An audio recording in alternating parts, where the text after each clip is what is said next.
En esta nueva edición de Cruzando Fronteras dialogamos con Carmen Peña, que es teóloga, profesora de Derecho Canónico en la Universidad Pontificia de Comillas, en Madrid.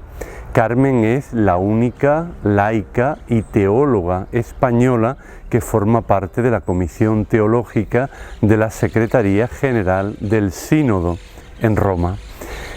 Con Carmen, que es una mujer muy trabajadora, cercana, sonriente, discreta, vamos a dialogar en torno al camino sinodal y cómo el derecho canónico puede ayudar también en esta reforma de la Iglesia.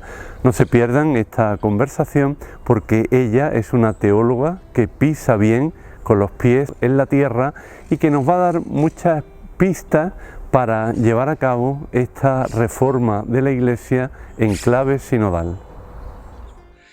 Contamos ya en nuestro programa, además con mucha alegría, con Carmen Peña García, a la que le damos una bienvenida muy cordial. Hola Carmen, ¿qué tal estás? Hola Fernando, muy bien, fenomenal. ¿Qué tal tú? Pues mira, muy bien, además encantado de tenerte aquí en el programa. Hace poquito nos hemos visto aquí en Roma, una semana de las 4 comisiones sinodales con la Secretaría General del Sínodo y la verdad que nos lo pasamos muy bien, ¿no, Carmen? Sí, no, la verdad es que fue una semana fantástica, mucho trabajo, pero realmente creo que fue provechoso y una oportunidad también de convivir y de compartir, para mí, desde luego, muy enriquecedora. Pues sí, la verdad que muy enriquecedora y además que nos da oportunidad de conocernos. Ya nos conocíamos virtualmente, pero también estos contactos que estamos teniendo en los últimos meses pues son muy interesantes y yo creo que también las aportaciones que tú hacías en la reunión en torno al derecho canónico y cómo el derecho pues va a repercutir en la reforma de la Iglesia y en esta Iglesia sinodal. Pero de esto vamos a hablar un poquito más adelante, porque ahora, bueno, cuéntanos un poco más sobre ti. Yo, ya conociéndote un poquito, creo que eres una persona muy trabajadora, muy encantadora, discreta y además profesora de la Facultad de Derecho Canónico de la Universidad de Comillas. Bueno, ¿en qué consiste tu trabajo, Carmen? Bueno, ya sabes, los canonistas nos dedicamos a estudiar, interpretar y profundizar, ¿no?, en la ley de la Iglesia, en lo que es el derecho canónico, y bueno, pues como profesora formar en la Facultad de Derecho Canónico y también a veces en la de Teología y tal, pues formar bueno, pues tanto a seminaristas como luego a sacerdotes, como a laicos, porque la verdad es que tenemos bastante, en comillas, tenemos bastantes también estudiantes laicos que se animan a profundizar en estos temas del derecho canónico, bien haciendo toda la carrera o bien ya especializándose, pues por ejemplo, en el máster en causas matrimoniales para poder llevar causas de nulidad y poder ayudar a la gente también en esta pastoral tan concreta, ¿no?, que es la de acompañar a las personas cuyo matrimonio ha fracasado, pues para ver si de algún modo hay algún motivo de nulidad y pueden llevarse estas causas ante el tribunal. En fin, pues un poco todo lo que es también, pues tenemos otro máster para la administración de bienes eclesiásticos, por ejemplo, que es una tarea también pues que es importante hacer bien, ¿no?, y que la Iglesia también se juega mucho también de su propia credibilidad en la buena gestión del patrimonio. Bueno, todos conocemos, ¿no?, en fin, el drama, ¿no?, de los abusos sexuales y la importancia de realmente bueno, pues dar una respuesta justa, pero bien planteada, pues también a casos de abusos y sobre todo evitar que vuelvan a repetirse, etcétera, ¿no? Entonces, bueno, el ámbito del derecho canónico tiene bastantes ámbitos de aplicación y creo que es importante en ese sentido y para mí, pues la verdad es que es muy satisfactorio poder contribuir en ese ámbito. Carmen, ¿y cómo surge en ti esta vocación de ser teóloga y además canonista? Porque llama un poquito la atención. Sí, pues los caminos del Señor que son inescrutables, no sé muy bien, ¿no? Pues la verdad es que a mí me surge muy naturalmente. Yo, bueno, pues era una chica de parroquia y de nación católica, normal en mi parroquia y tal, y estaba, bueno, pues estaba estudiando, vamos, estudié Derecho Civil normal, pero también por formarme y tal, pues fui haciendo teología por puro, en fin, ya digo, formación e interés personal, pero bueno, ya luego con la teología y con el derecho, pues el derecho canónico caía por su propio peso, ¿no? Digamos, y finalmente pues acabé especializándome en esta rama del derecho y de la teología. Decía yo al principio que eres una persona, una mujer muy, muy trabajadora y has sido elegida también hace unos meses presidenta de la Asociación Española de Canonistas. O sea, todavía más trabajo, Carmen. Pues sí, sí, la verdad es que este año se ha juntado un poco todo y es un poco abrumador, pero bueno, por otro lado, pues hombre, mucha satisfacción porque en la Asociación Española de Canonistas estamos casi 500 especialistas en derecho canónico, también en derecho eclesiástico del Estado, las relaciones Iglesia-Estado, que es otro ámbito interesante y que también está muy presente, por ejemplo, en la universidad pública, y me parece que es bueno tender lazos y abrir foros que no sea únicamente intraeclesial, sino que realmente sea de cuidar la presencia también en la sociedad, ¿no? y que repercute en la sociedad. Y la verdad es que es un foro muy bueno porque estamos canonistas y especialistas de distintas escuelas, de todas las universidades españolas, abogados, miembros de tribunales eclesiásticos, y la verdad es que es un foro muy bueno de diálogo, muy sinodal, podríamos decir en ese sentido, porque realmente es un foro que facilita mucho el diálogo, el encuentro, el no cerrarnos en cuestiones de escuela o en discrepancias mínimas, sino tener un foro de compartir, de verdaderamente, pues cada uno con su punto de vista, lógicamente, pero poder profundizar en las cuestiones y también eso, digamos, hacer esta reflexión un poco conjunta desde el afecto, desde la relación mutua, desde, pues eso, superando, ¿no? A veces las disputas de escuela para partir de lo que nos une, saber que estamos todos en lo mismo, y la verdad es que es una experiencia que a mí también personalmente, ya digo, me parece muy buena, bueno, o sea, todos los años que llevo perteneciendo a la asociación, pues fantástica, y bueno, pues ahora una responsabilidad que la verdad es que asumo con muchísimo gusto la presidencia. Como decíamos, eres miembro de la Comisión Teológica de la Secretaría General del Sínodo de esta comisión que de alguna manera está preparando este sínodo sobre la sinodalidad, pero también tienes experiencia en otros sínodos. Sí, la verdad es que tuve la suerte de ser llamada a participar como experta adjunta a la Secretaría en el Sínodo Extraordinario de la Familia del 2014, y la verdad, bueno, fue mi primer contacto con las experiencias, lo que ya son las asambleas sinodales, y la verdad es que, bueno, pues también fue una experiencia personalmente pues muy enriquecedora, muchísimo trabajo, puedo dar fe que se trabaja muchísimo sobre todo pues eso, los expertos que están ayudando a la Secretaría General del Sínodo a hacer la relación, todo lo que es bueno, pues todos los documentos, ¿no?, que emanan de la asamblea, recogiendo las participaciones de los padres sinodales, etcétera, y la verdad es que fueron unos días de acostarnos a las 2 de la mañana, muchísimo trabajo, pero también una experiencia eclesial fuerte y muy enriquecedora. Carmen, ¿cómo te sientes y cuál es tu trabajo en la Comisión Teológica de la Secretaría General del Sínodo? Bueno, pues nuestro trabajo como miembros de la Comisión Teológica es fundamentalmente de asesoramiento a la Secretaría General del Sínodo. Revisamos los documentos que se van a proponer, ¿no? Pues en su momento pues revisamos el documento preparatorio y el vademecum, y más allá de lo que es la mera revisión de documentos, pues también intentar presentar propuestas para el desarrollo de la sinodalidad, ¿no? Sin pisar la labor de la Comisión Teológica Internacional o de la Congregación de la Doctrina de la Fe, pero realmente sí que intentar desde este plano pues ya específico de la sinodalidad y más de aplicación, pues sí que intentar entre teólogos y canonistas pues ver qué puntos pueden ser más problemáticos y, ya digo, elaborar de algún modo, hacer una especie de, bueno, pues de propuestas de posible desarrollo, de por dónde se puede ir o cómo solucionar pues problemas que efectivamente están ahí y son también, ¿no?, dignos de considerar y no se puede, digamos, responder frívolamente.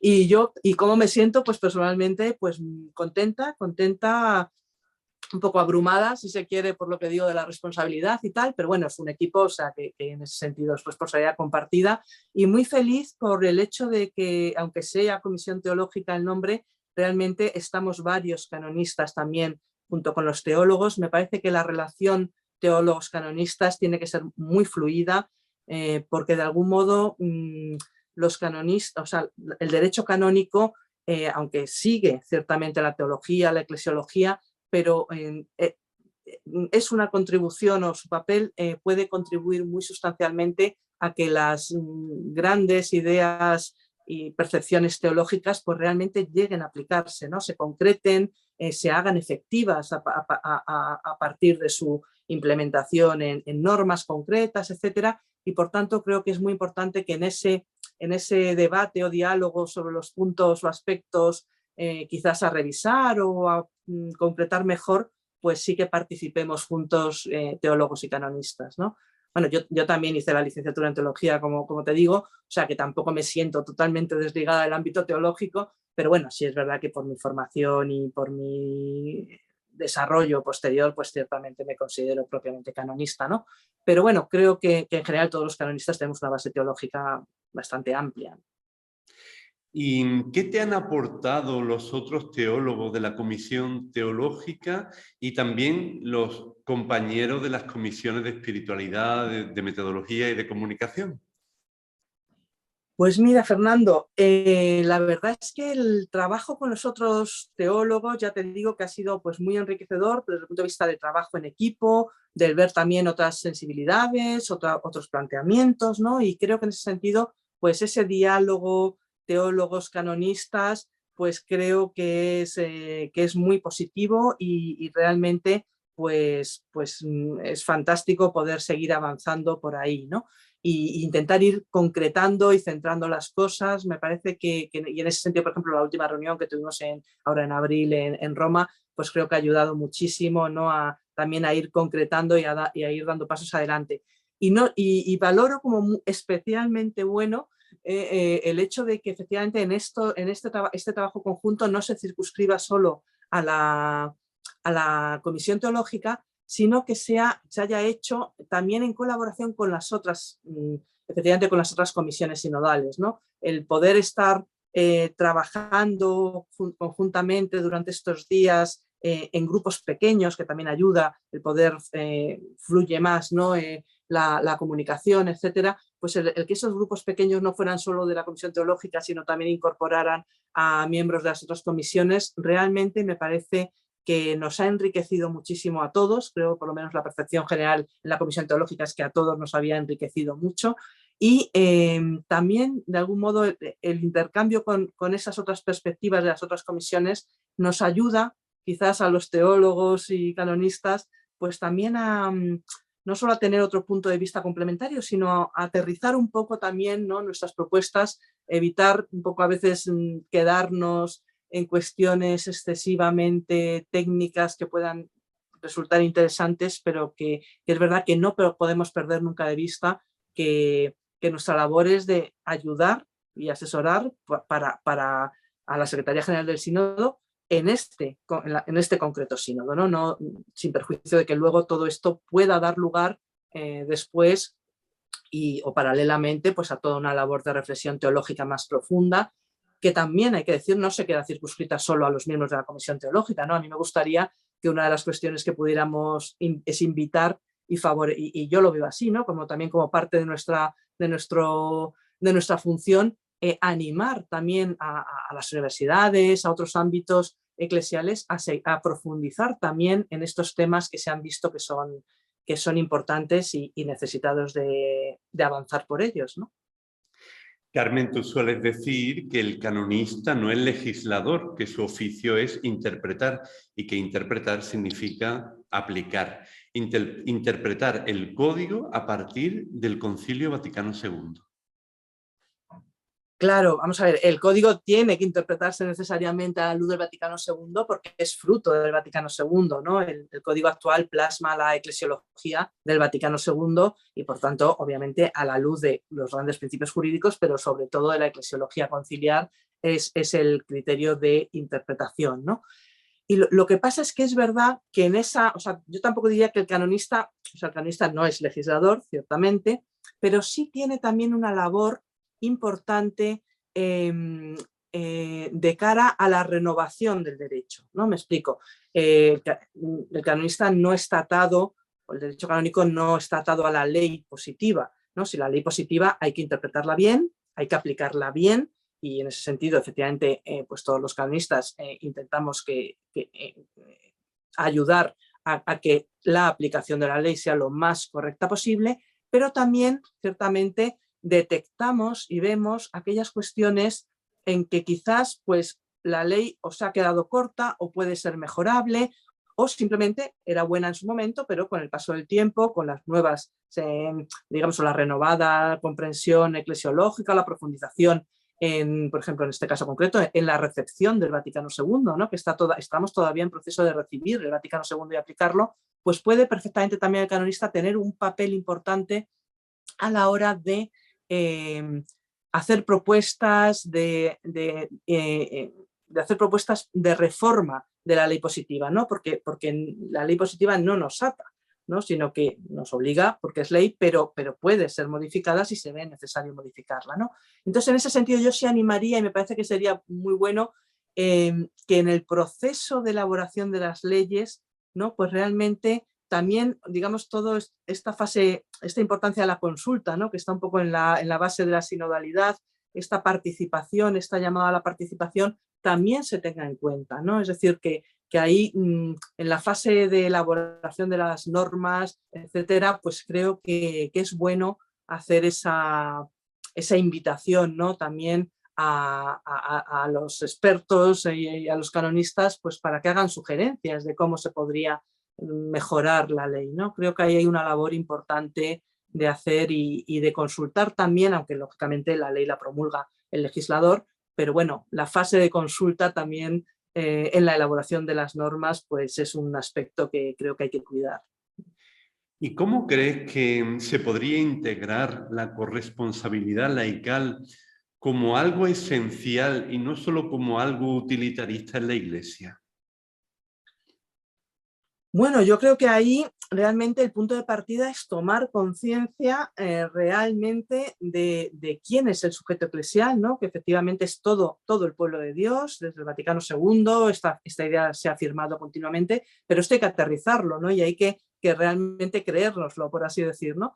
Y por tanto, creernos realmente que es la condición de bautizado, en sentido estricto, el ser fiel, ¿no? Lo que es la fuente de nuestro compromiso con la misión de la Iglesia y con todas sus actuaciones, ¿no? Entonces participaremos de modos distintos, eso es cierto, pero todos en cuanto bautizados compartimos la misión evangelizadora, como el Papa repite tantas veces, y participamos también en la función de santificar de la Iglesia, en la función de enseñar de la Iglesia, en la función de gobierno, de regir de la Iglesia, ¿no? Y esto, lo primero que, como digo, que hay que hacer es verdaderamente asumir que esto es un valor en sí mismo, por tanto, que la participación laical, etcétera, no es algo que tenga que venir justificado por el defecto de sacerdotes o de clérigos o por cuestiones efectivamente utilitaristas, ¿no? de este tipo, sino que realmente es que responde a la naturaleza de la Iglesia, responde a lo que es la Iglesia en sí misma y en la cual es el pueblo de Dios en el que todos participamos, ¿no?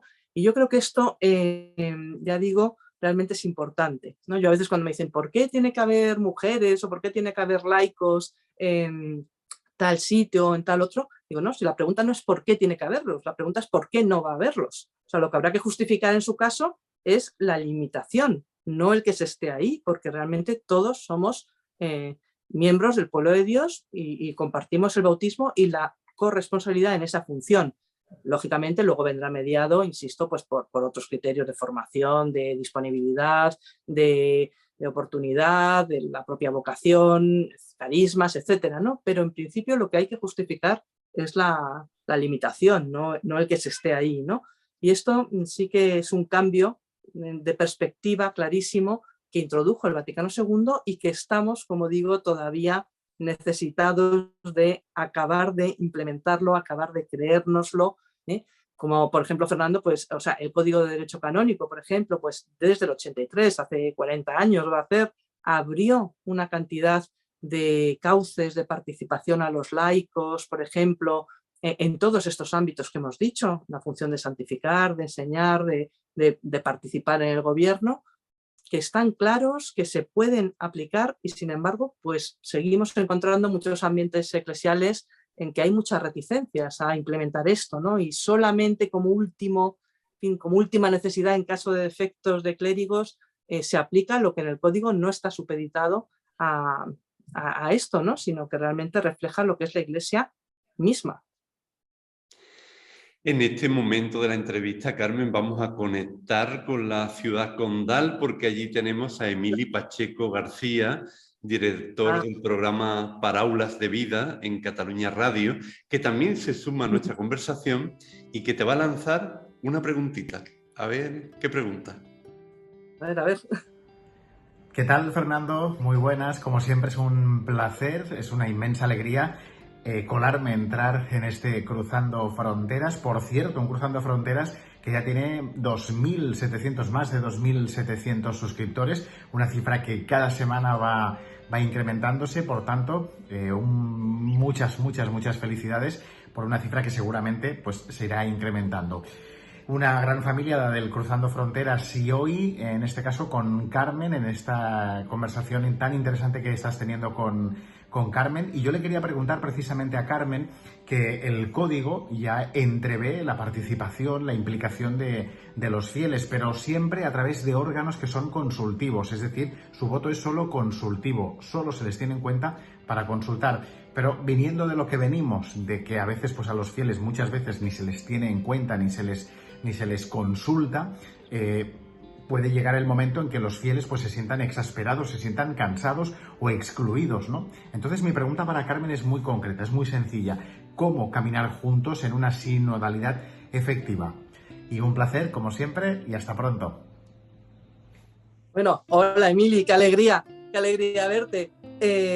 Bueno, realmente la pregunta, tengo que decir que dista de ser sencilla y de ser, en fin, concreta, ¿no? Porque verdaderamente tocas una serie de aspectos que son muy relevantes e importantes. Pero bueno, ya que me has dado pie, pues contesto a todos ellos, o lo intento, al menos. Verás, por un lado, a mí es decir, me parece que a veces minusvaloramos lo que es la función consultiva. A veces decimos solamente hay voto consultivo, etcétera.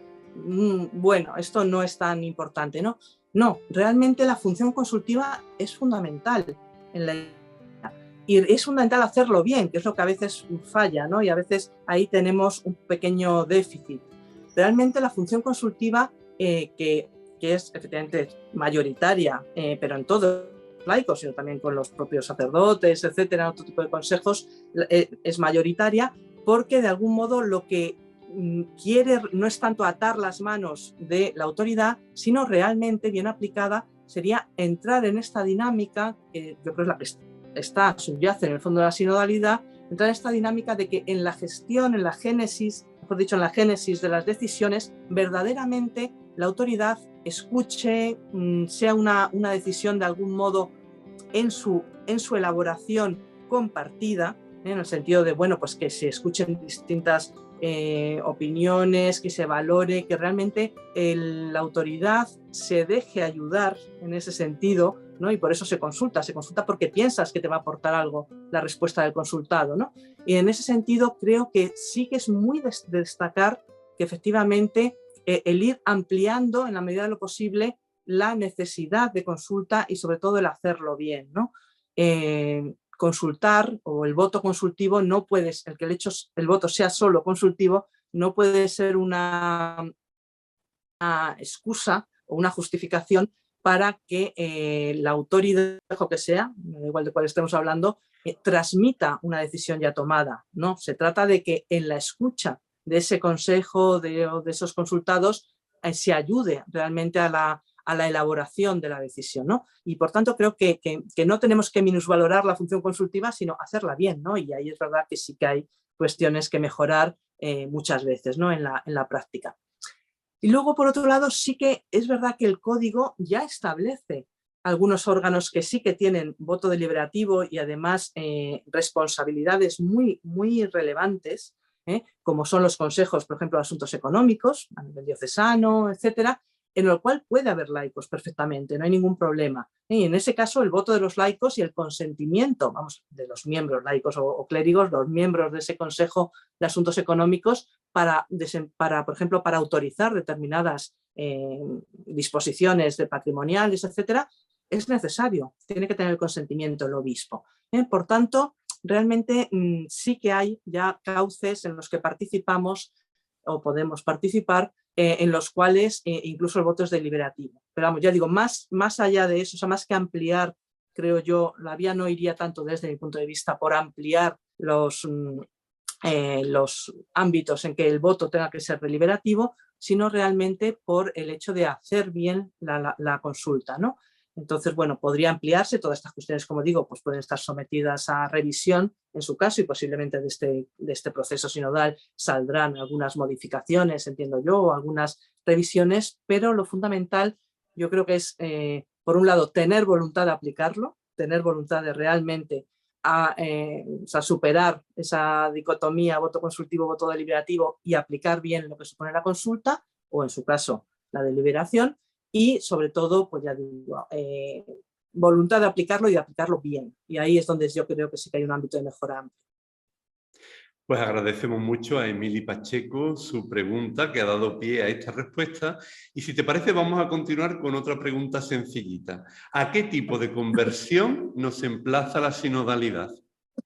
Bueno, Fernando, vamos mejorando. Sí, vamos avanzando en sencillez. Pues mira, vamos a ver, yo te diría que a dos tipos. Una primera, que es la fundamental, sería la conversión interior, ¿no? La conversión del corazón, sin la cual todo lo demás, pues en el fondo se cae, ¿no? Y por esta conversión interior, pues entiendo, un poco como decía antes, realmente profundizar en lo que es la condición bautismal, en lo que es la Iglesia como pueblo de Dios, creérnoslo realmente en todos los niveles, en todos los ámbitos, porque, por supuesto, la autoridad, los presbíteros, etcétera, pues tienen que hacer este esfuerzo de realmente dejar participar al laicado, por ejemplo, pero también los laicos tenemos que hacer este esfuerzo o tener esta conversión interior de creernos realmente y querer también implicarnos, porque esto supone, claro, esto supone también eso, una implicación, un trabajo, ¿no? Una responsabilidad y a veces, pues también los laicos podemos tener a veces la tentación de delegar, pues si hay un problema en la parroquia, esto es cosa del párroco, no nuestra, etcétera, ¿no? Entonces, creo que todos tenemos que un poco ir profundizando en esto, en lo que supone, ¿no? La condición bautismal realmente, y en ese sentido, pues esa conversión propia, personal, interior, es importante, ¿no? Y luego la conversión de las estructuras, como decíamos antes, ¿no? Y la conversión de las estructuras para ir avanzando paulatinamente hacia una iglesia verdaderamente sinodal, ¿no? Y estructuralmente sinodal, como apunta el Papa desde su primera exhortación apostólica, ¿no? Evangelium Gaudium, ir avanzando hacia esta reforma de las estructuras. Y esto, pues ya digo, exigirá voluntad de hacerlo, voluntad de aplicar lo que ya hay, que es mucho, voluntad de estar abiertos al espíritu y a la escucha de las necesidades para reformar aquello que pueda y parezca oportuno reformar, etcétera, ¿no? Pero vamos, sí, yo me movería siempre en este doble plano, pero cuidando siempre la conversión interior, que es la fundamental. ¿Y cómo llegar a la cultura del consenso de la que tanto se habla ahora? Pues efectivamente este es un punto posiblemente de los más delicados, ¿no? El de la cultura del consenso. Como dijo el Papa en la inauguración del proceso sinodal, ¿no? Pues realmente no estamos ante o sea, no se puede confundir el sínodo con un asamblearismo, que por otro lado sería absolutamente inoperante a nivel por lo menos de Iglesia Universal, claramente, ¿no? Entonces, no se trata tanto de entrar en esa dinámica de consensos de algún modo forzados a raíz de un mercadeo, de tú me das y yo cedo aquí, tú aquí, y entonces a ver qué obtenemos cada uno, ¿no? Creo que eso sería desvirtuar claramente lo que es el consenso eclesial, ¿no? Sino que se trata, como decía el Papa, de un discernimiento en el espíritu, ¿no? Y esto no lo podemos perder nunca de vista, que no se trata de defender nuestras posiciones, se trata de ver qué es lo mejor para la Iglesia y qué nos pide el espíritu en cada momento, ¿no? Para ver qué nos está pidiendo, ¿no? Y por tanto, pues bueno, además de esto que comentaba antes, de aplicar bien la función consultiva, ¿no? Porque de algún modo en esta cultura del consenso, pues presupone que hay consejos, que hay órganos colegiales, ¿no? Para lograr ese consenso, pero creo que es importante que tanto la autoridad lo aplique bien, como decía antes, como que también los consultados, los que participen, estén inmersos en ese proceso, también sean conscientes de lo que supone. Por lo que digo, no podemos pretender que la autoridad acoja totalmente nuestras propuestas, por muy convencidos que estemos cada uno de nosotros de que eso es lo mejor para la Iglesia, ¿no? Nosotros debemos ponerlo de manifiesto que creemos que es lo mejor y por qué, y justificarlo, pero sabiendo que luego la decisión última en este sentido sí corresponde a la autoridad y tenemos que asumir que evidentemente el consenso no va a ser ver colmadas todas nuestras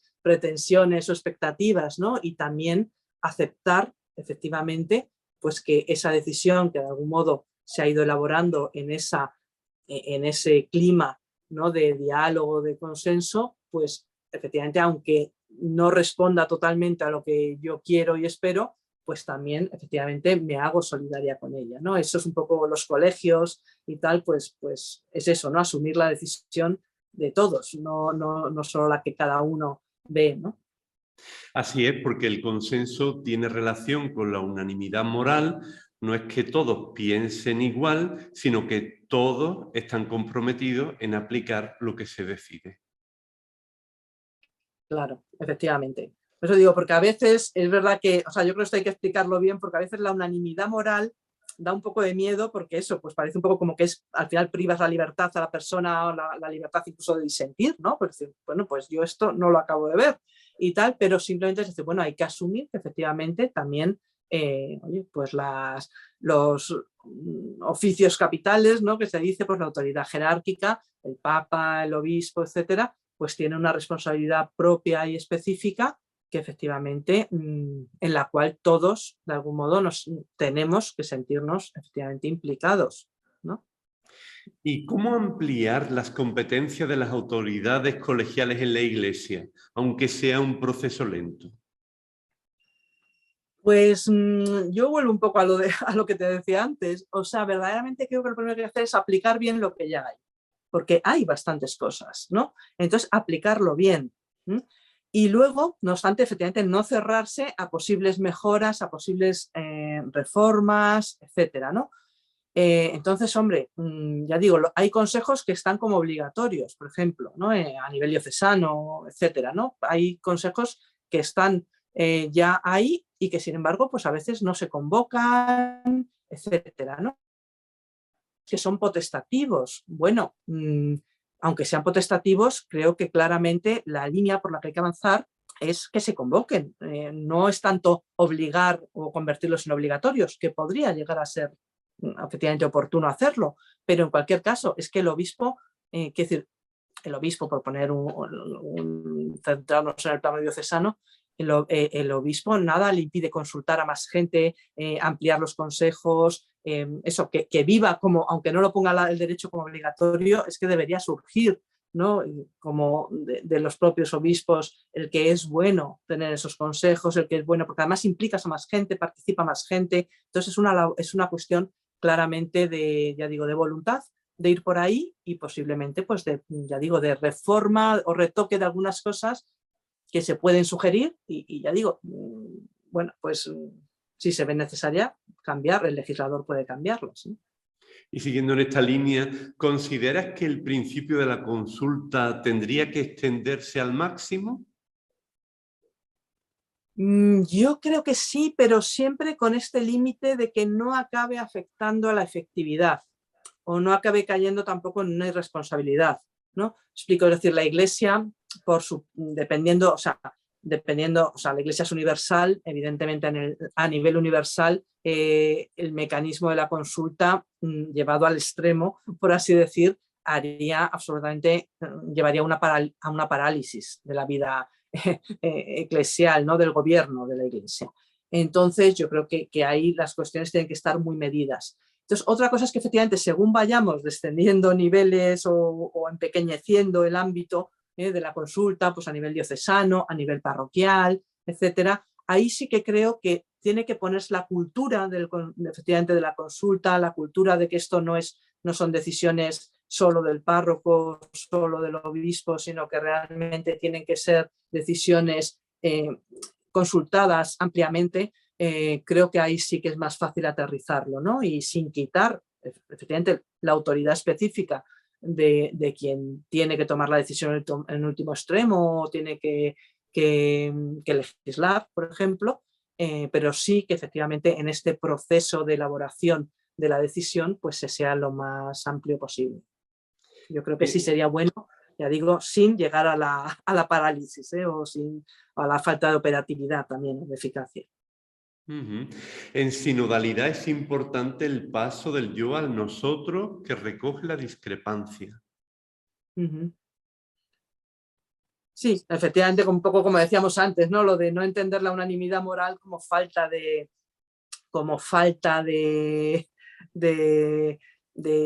una voz propia o de alguna... mira, por ejemplo, por seguir con el derecho canónico, ¿no? El canon 212, por ejemplo, sí recoge como un derecho fundamental de los fieles, lo recoge con toda amplitud, el derecho de comunicar y transmitir a los pastores lo que veamos como, pues, o sea, no solo nuestros deseos, necesidades, sino también lo que veamos como necesario para el bien de la Iglesia.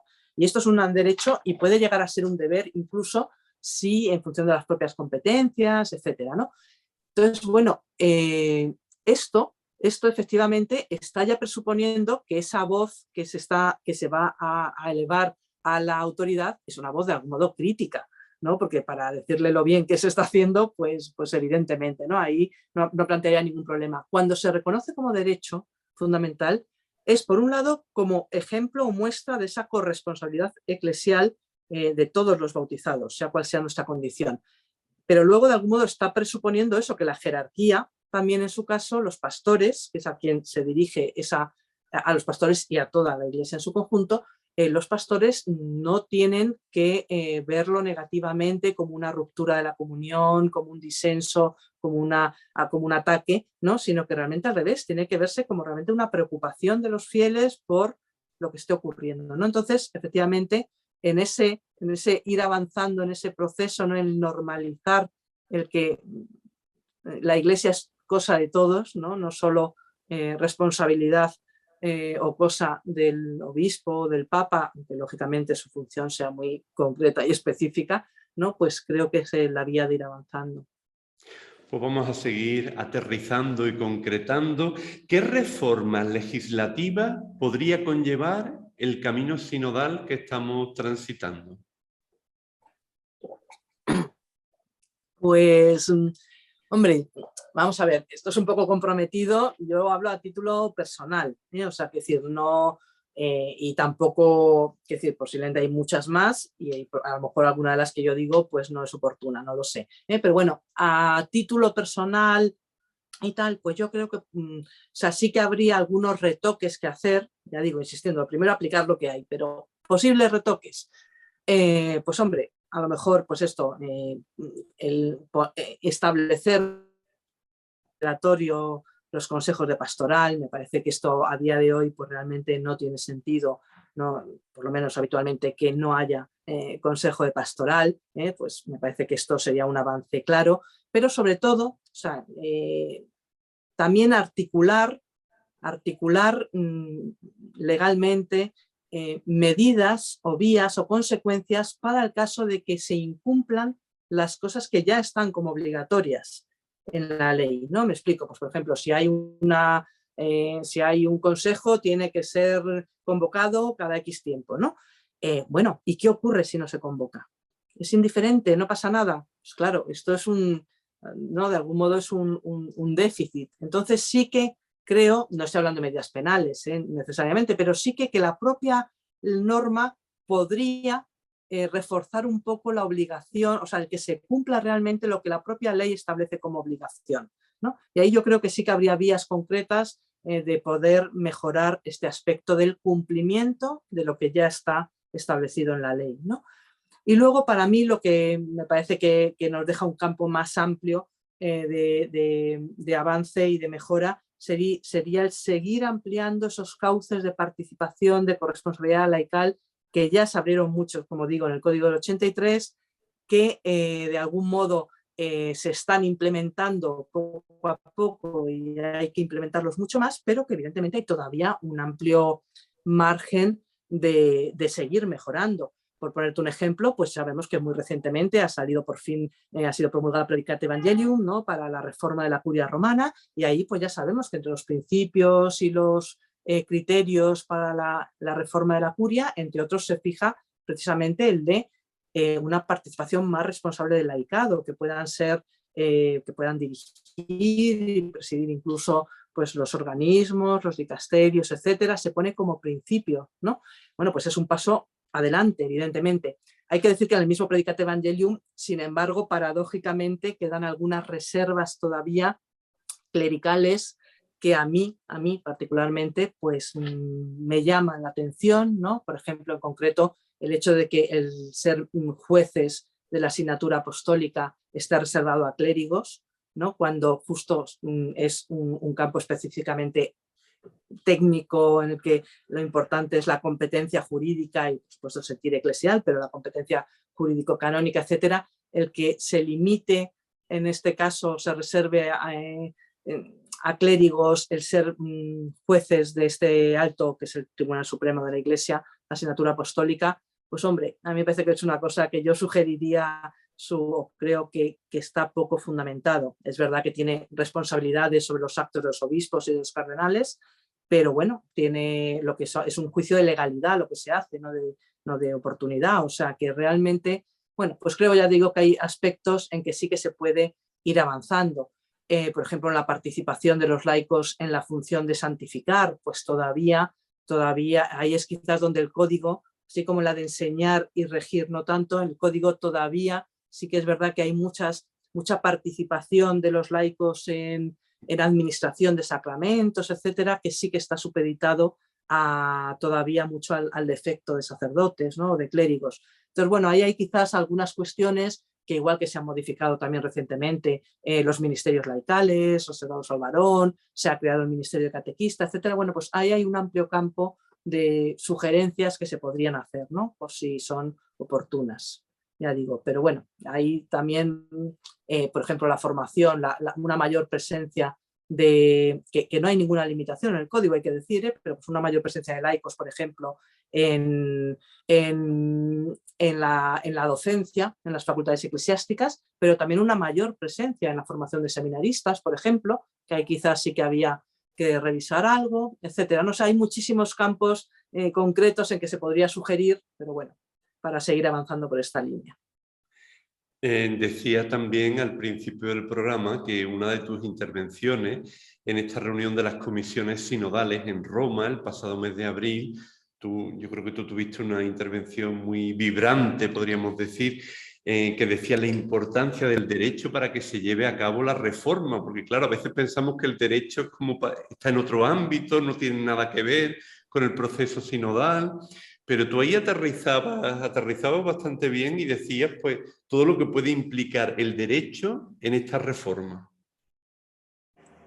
Sí, un poco por lo que estamos comentando, ¿no? Porque realmente al final, si no queremos quedarnos en las ideas, ¿no?, en el ámbito de las ideas, por muy importantes que éstas sean, pues realmente al final es a través de la concreta organización y de las instituciones y de la concreta regulación jurídica de las mismas, es como se aterriza esto, ¿no?, y cómo se hace eficaz. Entonces es verdad que el derecho, nosotros siempre lo decimos, es instrumental. El derecho simplemente está al servicio de la eclesiología de cada momento y lo que busca es efectivamente hacerla eficaz, hacer lo que se plasme, ¿no? Es un poco lo del Evangelio, ¿no?, de vino nuevo en odres viejos. Pues si efectivamente se está de algún modo viendo que el Espíritu lleva pues por este camino sinodal, este camino de seguir aplicando el Vaticano II, pues habrá que verificar que efectivamente la regulación, la normativa, el funcionamiento de las instituciones, etcétera, pues permite, no constriñe ese espíritu, sino que lo permite, lo facilita y lo hace operativo, ¿no? Y en ese sentido, pues ya digo que aunque es instrumental y es humilde, por tanto, la labor del derecho, pero creo que puede ser un instrumento muy positivo, ¿no? Y no verlo también el derecho, no verlo como una limitación o como esto no lo permite el derecho, que no es verdad, que es que el derecho, ya digo, y hace 40 años el Código abrió muchísimas posibilidades que lo que no hay es voluntad de aplicarlas, ¿no? Y esa es la pena. ¿Y con qué se sentiría satisfecha Carmen Peña cuando finalice este sínodo sobre la sinodalidad? Madre mía, pues realmente yo creo que me siento ya satisfecha. O sea, no me gusta tampoco a veces fijar unas expectativas irrealizables. No, yo para mí me siento ya muy satisfecha por el hecho de haber abierto eso. Ya lo siento desde el sínodo de la familia, o sea, el hecho de haber implicado y haber abierto los procesos sinodales que se han ido teniendo, haber abierto a la consulta a todos los miembros de la Iglesia, que no sean consultas reservadas, ya me parece que es ir por la vía correcta. Y en este gran proceso sinodal que hemos abierto ahora, pues verdaderamente, vamos, que ha abierto el Papa ahora, me parece realmente que ya solamente el invitar a la participación, el que se haya realmente puesto en marcha, ¿no? Y también a veces superando cansancio, superando la situación tremenda de COVID, ¿no? Que quieras que a todos nos ha afectado. Bueno, pues a pesar de eso, poner eso en marcha, venciendo inercias, resistencias y ponerlo en marcha, me parece que ya es generar un proceso en sí mismo valioso. Yo espero, y me gustaría, eso sí, que una vez acabada la fase diocesana, etcétera, no haya un descuelgue, ¿no? Por ejemplo, y que realmente, pues bueno, todos los fieles que han participado en esta primera fase y otros que animarse, pues realmente que esto no caiga ya en saco roto, sino que sea el germen de haber puesto en marcha un modo distinto de ir participando en la Iglesia, ¿no? Y luego ya pues lo que salga de la asamblea sinodal, ya como acontecimiento, digamos, no como proceso, pues bueno, expectación y acoger también en el espíritu pues lo que verdaderamente se vea, ¿no? Y ya una última preguntita, Carmen, que creo que facilita también. Tú que estás tan metida en este entramado de la preparación del sínodo, ¿consideras que tendremos padres y también madres sinodales en la asamblea sinodal de octubre de 2023? Pues hombre, yo no tengo la bola y no depende de mí, ¿no? Pero realmente me atrevería a apostar que sí. No por nada, o sea, no porque sepa nada que no sepa el resto de la gente, sino porque creo que viendo, por ejemplo, Predicate Evangelium que hemos visto antes, ¿no? Que he comentado antes, creo que se está superando claramente en este sentido anteriores limitaciones, ¿no? Y, por ejemplo, pues una muy concreta, o sea, pienso que en principio, sin lugar a dudas, aquellas mujeres que tengan puestos u oficios, tengan responsabilidades en la curia que llevan aparejada la participación en el sínodo de los obispos, no habría ninguna justificación para impedírselo, ¿no? Todos sabemos que Episcopalis Communio ya reformó el sínodo, de la regulación del sínodo de los obispos, que ya anteriormente permitía que el Papa nombrara miembros a clérigos, y clérigos, y Episcopalis Communio lo abrió a la posibilidad de que el Papa nombre a cualquier fiel para participar en el sínodo, ¿no? Por tanto, creo que evidentemente el Papa podrá designar a algunos laicos o laicas para participar en el sínodo si lo estima oportuno y conveniente, y en cualquier caso los laicos o laicas que por su oficio en la curia romana, etcétera, ya fueran de jure miembros del sínodo, pues evidentemente lo podrán hacer sin ningún problema. Entonces, bueno, pues desde esa perspectiva yo creo que sí que habrá probablemente madres y padres sinodales. Pero también quiero decir que más allá de que esto sea importante por el simbolismo que tiene de algún modo, ¿no? Creo que lo fundamental, insisto, no es tanto eso, como que haya algunos laicos. El sínodo sigue siendo de los obispos y creo que esto está en su naturaleza, el que es mayoritariamente de los obispos. Ahí creo que esto no hay duda ninguna de esto, pero bueno, creo que más allá de esa visibilización de que también puede haber laicos o mujeres con voz y voto en el sínodo, porque puedan aportar, pues ya digo, me parece que es mucho más relevante el que esto, de algún modo, el que se siga implementando estos procesos a todos los niveles, no solo en la asamblea de obispos, sino en las diócesis, en el modo habitual de trabajar, en la colaboración estable de todos los miembros de la Iglesia en la responsabilidad de la Iglesia y en la función de evangelizar, que todo esto al final no son tanto cuestiones de organización, sino que mira realmente a que la Iglesia pueda cumplir mejor su función evangelizadora. Y a raíz también de esta respuesta, Carmen, se me ha ocurrido ya la última pregunta de verdad, que también Predicate Evangelium ha cambiado el nombre, bueno, ha reducido el nombre de la Secretaría General del Sínodo de los Obispos, que ya desde el 5 de junio se llama Secretaría General del Sínodo. ¿Qué implica este cambio en el nombre?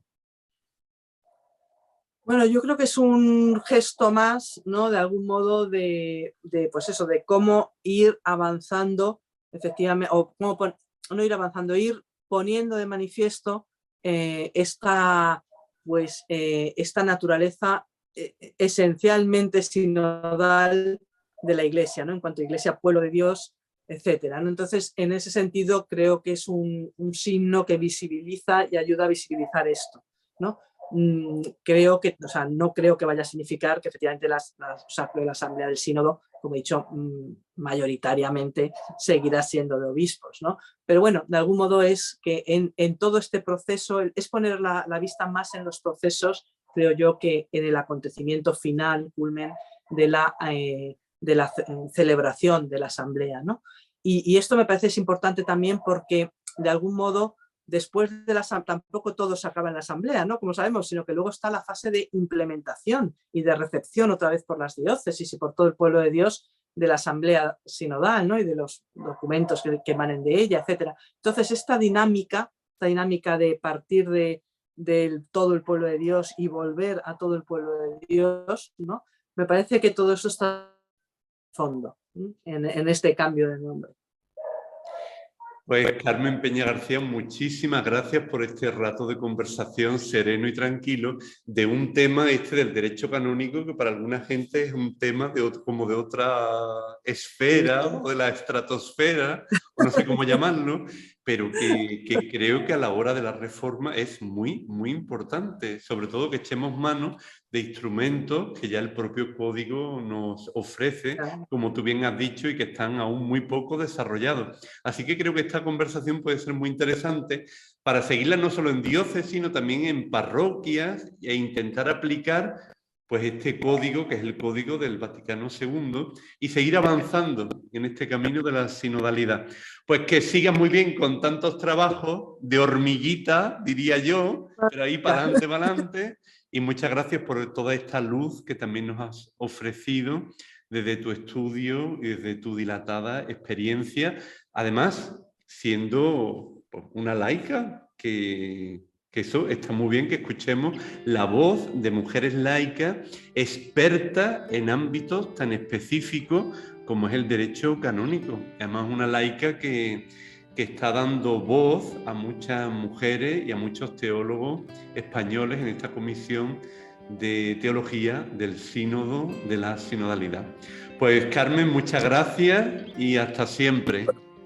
Pues muchas gracias a ti, Fernando, por esta agradable conversación, por la oportunidad, y solo espero que en tu fantástico programa pues no baje bruscamente de audiencia por la dedicación al derecho canónico, y nada, te deseo lo mejor y nuevamente muchas gracias. Pues nada, un abrazo fuerte y hasta muy prontito. Un abrazo, Fernando, hasta luego.